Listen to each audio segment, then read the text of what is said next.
Richard Chamberlain TV star Kildare, Shogun Thorn Birds star dies at 90.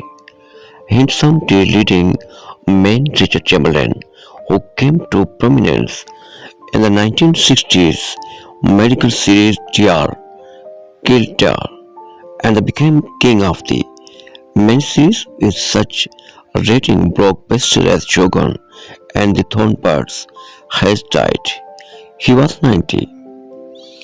Chamberlain's death was confirmed to write the publicist Harlan Boll.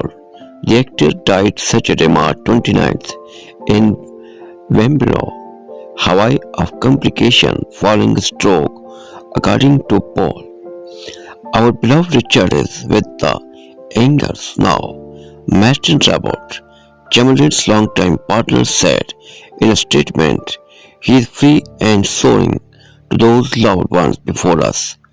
How blessed were we have known such an amazing and loving soul.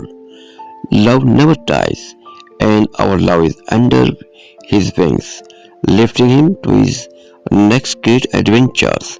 Chamberlain's All-American matinee ideal look stood in the way of his acting career at times until he proved himself on stage in a highly lauded production of Hamlet and another Shakespearean tones. It was not enough, however, to propel him to a major big screen career.